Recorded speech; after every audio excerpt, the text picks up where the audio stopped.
नमस्कार साथियों, आज हम अपने इस वीडियो में राजस्थान की 25 लोकसभा सीटों के ओपिनियन के बारे में जानकारी करेंगे कि लोकसभा चुनाव 2024 में राजस्थान की 25 लोकसभा सीटों में से भाजपा को कितनी सीटें मिल रही है, तो कांग्रेस पार्टी को कितनी सीटें मिल रही है और निर्दलीय कितनी सीटों पर चुनाव जीत रहे हैं। सबसे पहले हम देखते हैं झुंझुनू लोकसभा सीट। यहाँ से शुभकरण चौधरी भाजपा से उम्मीदवार है, तो कांग्रेस से ब्रिजेंद्र ओला चुनाव लड़ रहे हैं। यहाँ से भाजपा के शुभकरण चौधरी है वो झुंझुनू से चुनाव जीत रहे हैं। इस प्रकार पहली सीट पर भाजपा पार्टी है वो चुनाव जीत रही है। दूसरी सीट है सीकर से भाजपा से सुमेधानंद सरस्वती चुनाव लड़ रहे हैं, तो सीपीआईएम से अमरा राम चुनाव लड़ रहे हैं जो इंडिया गठबंधन के प्रत्याशी है। तो यहाँ से सुमेधानंद सरस्वती है वो चुनाव जीत रहे हैं और ये सीट भी भाजपा के खाते में जा रही है। इस प्रकार पहली दो सीटें हैं दोनों भाजपा के खाते में जाती हुई नजर आ रही है। उसके बाद में तीसरी सीट है चूरू लोकसभा से भाजपा से देवेंद्र झाझड़िया तो कांग्रेस से राहुल कस्वां चुनाव लड़ रहे हैं। ये सीट है वो कांग्रेस के खाते में जाती हुई नजर आ रही है और राहुल कस्वां यहाँ से चुनाव है वो जीत रहे हैं। इस प्रकार पहले तीन सीटों में से दो भाजपा एक कांग्रेस के खाते में जा रही है। उसके बाद में आती है बीकानेर लोकसभा सीट। यहाँ से बीजेपी से अर्जुन राम तो कांग्रेस से गोविंद राम मेघवाल चुनाव लड़ रहे। ये सीट है वो भाजपा के खाते में जा रही है। तो इस प्रकार से भाजपा 3 कांग्रेस 1 सीट पर। उसके बाद में अगले लोकसभा सीट है उसके बारे में हम बात करेंगे।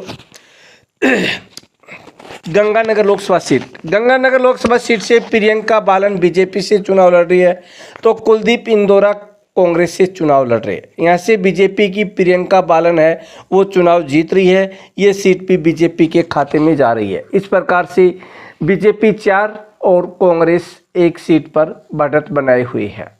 उसके बाद में अगली लोकसभा सीट है अलवर लोकसभा सीट। यहाँ से कांग्रेस से ललित यादव तो बीजेपी से भूपेंद्र यादव चुनाव लड़ रहे हैं। यहाँ से भूपेंद्र यादव है वो चुनाव जीतते हुए नजर आ रहे हैं। तो ये सीट है वो भी इंडिया गठबंधन की बजाय एनडीए गठबंधन में जा रही है। इस प्रकार से भाजपा 5 कांग्रेस 1 सीट पर अपनी बढ़त बनाई हुई है। उसके बाद में अगली सीट है दौसा लोकसभा सीट से भाजपा के कन्हैयालाल तो कांग्रेस के मुरारी लाल चुनाव लड़ रहे हैं। कन्हैयालाल यहाँ से चुनाव जीतते हुए नजर आ रहे हैं। तो ये सीट है वो भी भाजपा के खाते में जा रही है। इस प्रकार से भाजपा 6 कांग्रेस 1 सीट पर बढ़त बनाए हुए। उसके बाद में देखते हैं अगली लोकसभा सीट भरतपुर लोकसभा सीट। यहाँ से रामस्वरूप कोहली बीजेपी से चुनाव लड़ रहे हैं, तो संजना जाटव है वो कांग्रेस से चुनाव लड़ रही है। तो रामस्वरूप कोहली यहाँ से चुनाव जीत रहे हैं। ये सीट है वो भाजपा के खाते में जा रही है। इस प्रकार से भाजपा 7 कांग्रेस 1 सीट पर बढ़त बनाए हुए। उसके बाद में अगली लोकसभा सीट है उसके बारे में हम चर्चा करेंगे। वो लोकसभा सीट है जयपुर ग्रामीण लोकसभा सीट से भाजपा से राव राजेंद्र सिंह चुनाव लड़ रहे, तो कांग्रेस से अनिल चोपड़ा चुनाव लड़ रहे हैं। ये सीट है ये भी भाजपा के खाते में जा रही है। यहाँ से राव राजेंद्र सिंह है वो चुनाव लड़ रहे हैं। इस प्रकार से भाजपा 8 सीटों पे तो कांग्रेस 1 सीट पर अपनी बढ़त बनाए हुए है। उसके बाद में अगली लोकसभा सीट है जयपुर शहर। यहाँ से मंजू शर्मा बीजेपी से चुनाव लड़ रही है, तो प्रताप सिंह खाचरियावास है वो कांग्रेस से चुनाव लड़ रहे हैं। मंजू शर्मा यहाँ पर काफ़ी मजबूत कैंडिडेट है वो यहाँ से चुनाव जीत रही है। इस प्रकार से भाजपा 9 और कांग्रेस 1 सीट पर बढ़त बनाई हुई है। उसके बाद में अगली लोकसभा सीट आती है करौली धौलपुर लोकसभा सीट। यहाँ से इंदू देवी जाटव बीजेपी से तो भरतलाल जाटव कांग्रेस से चुनाव लड़ रहे हैं। इस सीट पर इंदू देवी जाटव है वो चुनाव जीत रही है। इस प्रकार से भाजपा 10 सीट है तो कांग्रेस है 1 सीट पर चुनाव जीत रही है। उसके बाद में आती है नागौर लोकसभा सीट। यहाँ से ज्योति मिर्धा बीजेपी से तो हनुमान बेनीवाल है आरएलपी से चुनाव लड़ रहे। ये सीट है वो आरएलपी के खाते में जा रही है। इस प्रकार से भाजपा 10 कांग्रेस 1 आरएलपी 1। उसके बाद में अगली सीट आती है जालोर लोकसभा सीट। यहाँ से लुम्बाराम चौधरी बीजेपी से चुनाव लड़ रहे हैं, तो वैभव गहलोत कांग्रेस से चुनाव लड़ रहे हैं। लुम्बाराम चौधरी के बजाय वैभव गहलोत को यहाँ पर मजबूत माना जा रहा है और ये सीट है वो कांग्रेस के खाते में जा रही है। उसके बाद में आती है जोधपुर लोकसभा सीट। यहाँ से गजेंद्र सिंह बीजेपी से तो करण सिंह उचियार्डा कांग्रेस से चुनाव लड़ रही है। ये सीट भी है वो भाजपा के बजाय कांग्रेस के खाते में जा रही है। इस प्रकार भाजपा 10, कांग्रेस 3, अदर पार्टी 1।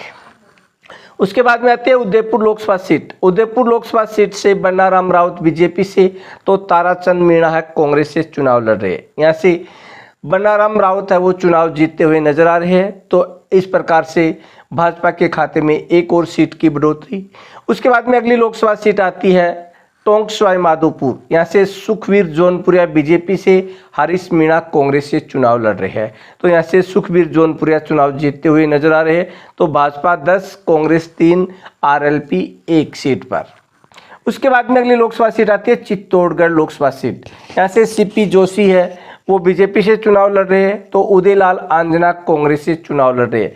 ये सीट भी भाजपा के खाते में जा रही है। तो Bhajpa 13 seat, Congress 3, 1 seat RLP के खाते में जा रही है। उसके बाद में अगली लोकसभा सीट है पाली लोकसभा सीट। पाली लोकसभा सीट से पीपी चौधरी है बीजेपी से, तो संगीता बेनीवाल कांग्रेस से चुनाव लड़ रही है। यहाँ से ये सीट है वो भाजपा के खाते में जा रही है। तो Bhajpa 14 seat, Congress 3 seat, 1 seat है वो आरएलपी के खाते में जा रही है। इस प्रकार से पहली 18 सीटों में से 14 सीट है वो भाजपा के खाते में जाती हुई नजर आ रही है, जबकि कांग्रेस के खाते में मात्र 3 सीट। उसके बाद में आती है झालावाड़ 12 लोकसभा सीट। यहाँ से दुष्यंत सिंह है बीजेपी से, उर्मिला जैन भैया है वो कांग्रेस से चुनाव लड़ रही है। ये सीट है ये भी बीजेपी के खाते में जा रही है। बीजेपी 15 सीट, कांग्रेस 3 सीट और अदर 1 सीट, आरएलपी 1 सीट। उसके बाद में अगली लोकसभा सीट के बारे में हम चर्चा करेंगे। उससे पहले अगर आपने अभी तक हमारे चैनल को सब्सक्राइब नहीं किया तो चैनल को सब्सक्राइब करें, लाइक करें, शेयर करें, कमेंट जरूर करें। कोटा बूंदी लोकसभा सीट। यहाँ से ओम बिरला बीजेपी से तो प्रहलाद गुंजल कांग्रेस से। ये सीट कांग्रेस के खाते में जा सकती है। तो इस प्रकार से कांग्रेस 4, भाजपा 15 है और 1 सीट है वो आरएलपी के खाते में जा रही है। आप भी कमेंट करके जरूर बताइए कि आपके लोकसभा क्षेत्र से कौन प्रत्याशी जीत रहा है। अजमेर लोकसभा सीट। यहाँ से बागिर चौधरी बीजेपी से चुनाव लड़ रहे हैं तो रामचंद्र चौधरी कांग्रेस से। ये सीट है वो भाजपा के खाते में जा रही है और इस प्रकार से Bhajpa 16 seat, Congress 4 seat, 1 seat है वो आरएलपी के खाते में जा रही है। उसके बाद में अगली लोकसभा सीट है उसके बारे में हम चर्चा करेंगे। भीलवाड़ा लोकसभा सीट। यहाँ से दामोदर अग्रवाल है वो बीजेपी से चुनाव लड़ रहे हैं, जबकि सीपी जोशी है वो कांग्रेस से चुनाव लड़ रही है। ये सीट है वो कांग्रेस के खाते में जा रही है। इस प्रकार से Bhajpa 16 seat, Congress 5 seat, 1 seat है वो आरएलपी के खाते में जा रही है। उसके बाद में राजसमंद लोकसभा सीट। यहाँ से श्रीमती महिमा विश्वेश्वर सिंह बीजेपी से, दामोदर गुर्जर कांग्रेस से। ये सीट है बीजेपी के खाते में जा रही है। इस प्रकार पहली 23 सीटों में से 17 भाजपा के खाते में, 5 कांग्रेस के खाते में, 1 आरएलपी के खाते में जा रही है। उसके बाद में अगली लोकसभा सीट आती है बांसवाड़ा। महेंद्र सिंह मालवीय बीजेपी से, राजकुमार रोत बीएपी पार्टी से। यह सीट है वो बीजेपी एनडीए के खाते में जाती हुई नजर आ रही है। इस प्रकार से BJP 18 seat, 5 seat Congress, 1 seat अन्य के खाते में जा रही है। उसके बाद में अगली लोकसभा सीट आती है बाड़मेर। बाड़मेर लोकसभा सीट से त्रिकोणीय मुकाबला देखने को मिलेगा। यहाँ से रविंद्र भाटी निर्दलीय के रूप में चुनाव जीत सकते हैं। इस प्रकार से पहली सभी 25 सीटों में से 18 सीट है वो जा रही है भाजपा के खाते में, 5 सीट जा रही है कांग्रेस के खाते में, जबकि 2 सीट जा रही है अन्य के खाते में। यानी एनडीए गठबंधन 18, इंडिया गठबंधन 6, 1 निर्दलीय के रूप में रविंद्र सिंह भाटी चुनाव जीत रही है। इस प्रकार से हमने राजस्थान की 25 लोकसभा सीटों का सर्वे देखा। आप भी कमेंट करके अपनी राय जरूर दें। जय हिंद।